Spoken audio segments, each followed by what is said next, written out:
Hey there, everybody. As I continue to leverage a hybrid approach for my podcast, I figured I'd come on with a quick little introduction before the AI takes over. And then after the AI summarizes one of my past blog posts, I'm going to come back with some commentary.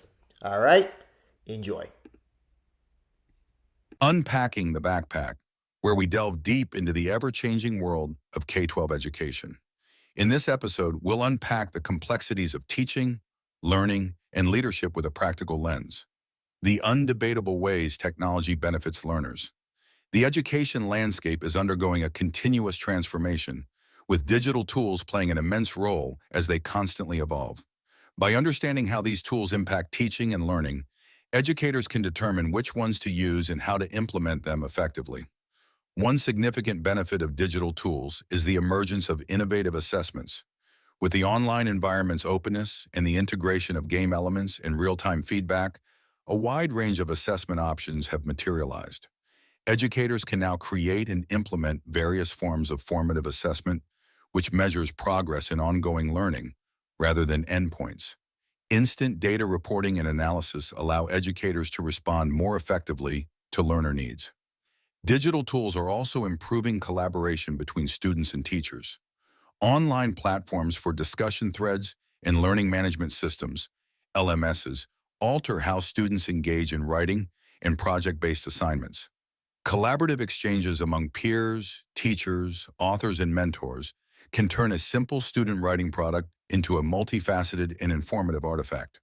When used appropriately, digital tools can foster various dimensions of disruptive thinkers by empowering students to be creative scholars, reflective learners, active engagers, self-directed managers, and autonomous inquirers. Once connected to the internet, the opportunities to access information and resources are limitless. While projects still require substantive research, relevant synthesis, and audience-oriented approaches, students today can access tools that help them analyze and understand various representations from diverse disciplines and subjects. However, digital literacy is a must in a world overflowing with information. The availability of numerous free digital tools now allows students to engage in activities that give them something to do, not just something to learn. By selecting appropriate tools, students can create artifacts that demonstrate their conceptual mastery while acquiring and applying essential skill sets. This process of choice not only increases engagement and authenticity, but also adds value to the learning experience.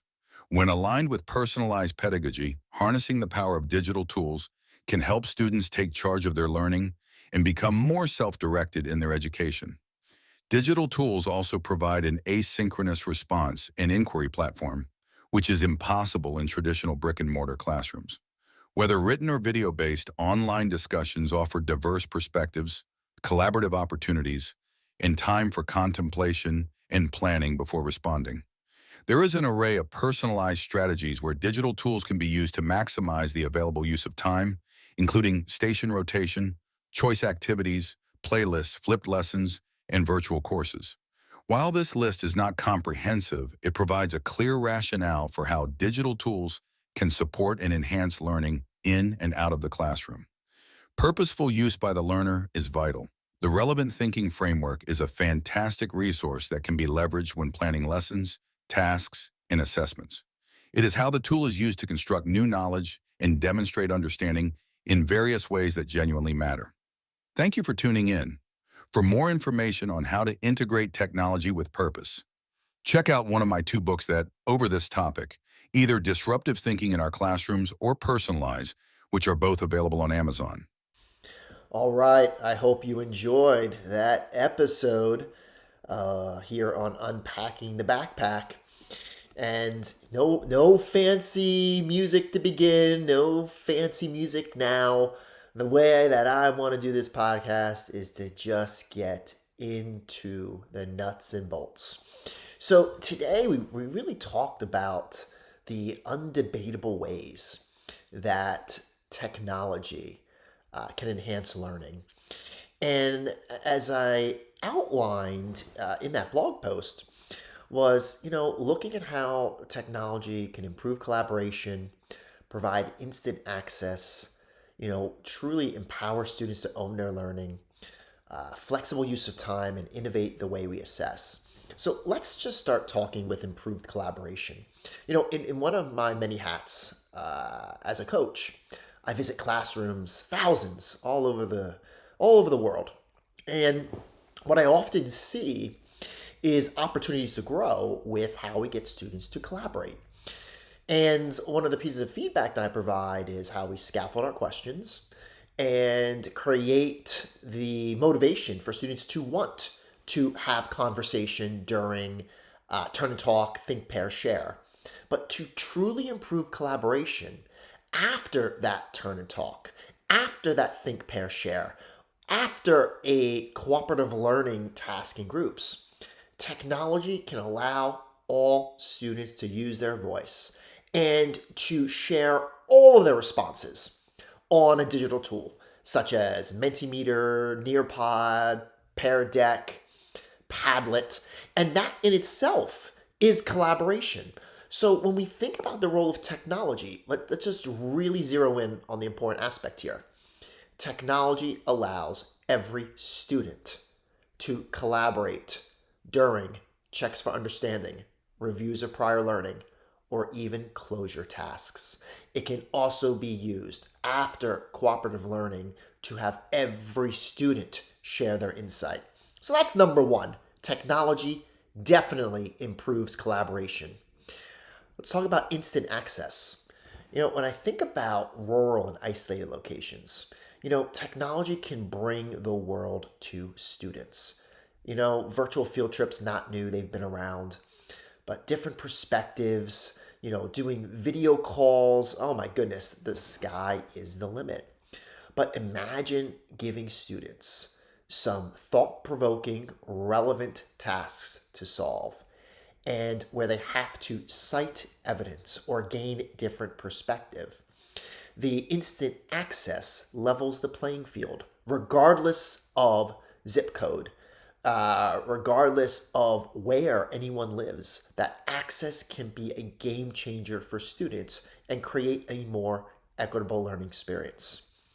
So that number two, without a doubt, technology provides access, and it can be beneficial when aligned to standards and concepts. Number three, ownership of learning. When we think about intrinsic motivation, it's not doing things because we have to. It's doing things because we want to, because we see the inherent value. And when we think about ownership, oh my goodness, students can use the right tool for the right task.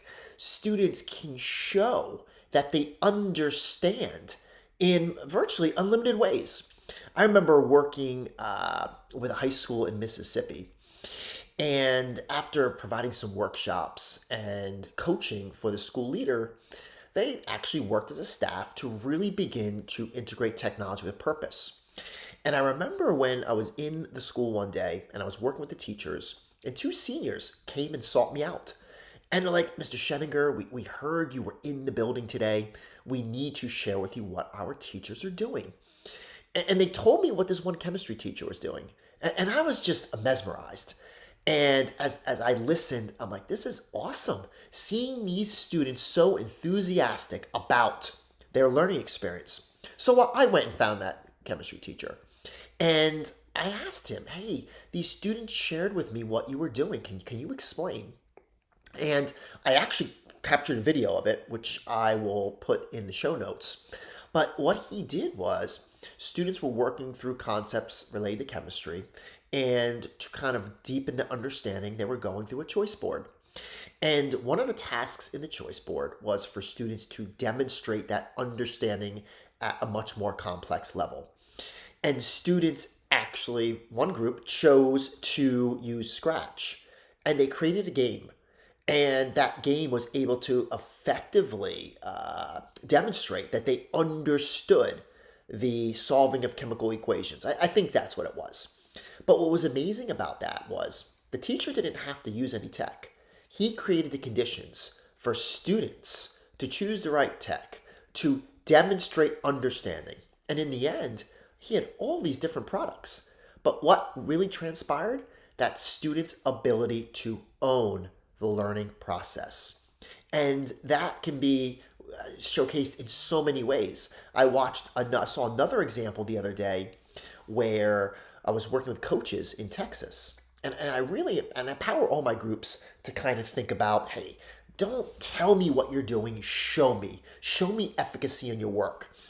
And this one coach brought to me a Desmos task, and I think it was on cubic functions. And she not only showed the instructional design piece of how the teacher set up these authentic, challenging, scaffolded problems, but how students then went on the Desmos and created games to demonstrate their understanding of the concepts of cubic functions. Having students just go through and share, what they know, or doing the same Google slide presentation, that's not ownership of learning. Number 4, flexible use of time. When I think about the educator's perspective and how he or she can really maximize time, I go back to what my teachers did in New Jersey. We leveraged the flip approach. I bought my teachers document cameras that could record.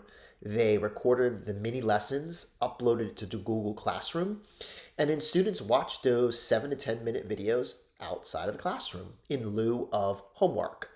Let me be clear. Students doing 1 through 30 odd and then checked, not checked, doesn't really resonate with kids. They would much rather prefer watching a short video. And then in class, what my teachers did is they really spent time differentiating. Oh, but Eric, the kids won't watch the video. Hey, kids might not study. They might not do meaningless homework. The key is, do we create the conditions to maximize time? For my math and science department, they were then able to effectively differentiate. They were allowed students to then work at their own pace, which again is connected to flexible use of time. But they were also able to use benchmark data and meet with students, either small group, tier 3, or small group tier 2 or individuals tier 3, and really maximize that time. So as we think about that, you could also extend.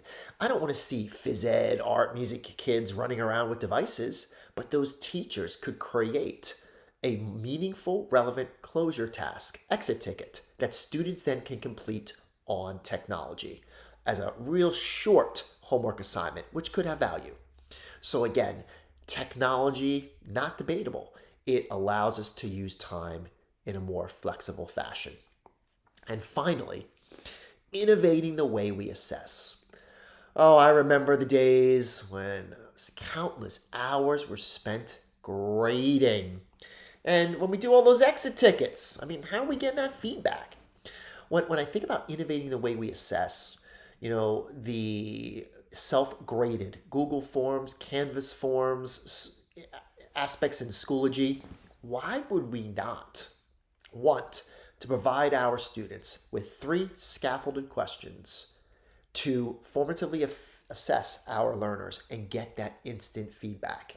We can develop better summative assessments where students are able to, again, think deeply, complex ways, but so that teacher gets immediate feedback. And when we think about innovating the way we assess, also leveraging those adaptive learning tools, the technology can give us usable data. I don't like the term data-driven instruction. I prefer data-enhanced teaching and learning. How can the data that we can get instantly from technology be used to group, regroup, target instruction, or to differentiate? And that is only the tip of the iceberg here, everybody. There's so many ways that we can use technology to do what we already do better. So, improve collaboration, instant access, ownership of learning, flexible use of time, innovating the way we assess. Those are ways that are undebatable that technology can be used in a purposeful way. We want to move away from the digital pacifier effect, where technology is just being substituted for the mundane, low-level tasks, 2 questions that I want you to think about. Number 1, how do the students in your classroom, school, or district use technology to learn in ways they couldn't without it? And number 2, how does your use of technology as an adult learner help you fundamentally improve what you did in the past without it? And if you can't answer those questions, don't think that you need to use tech. The key word is purpose, everybody. Purpose could be 1 point in a lesson, 1 point in a faculty meeting, 1 point in professional learning. I hope you enjoyed this extended episode on unpacking the backpack. And just keep making a difference, everybody. Your work is appreciated. And until next time, keep innovating and inspiring your kids.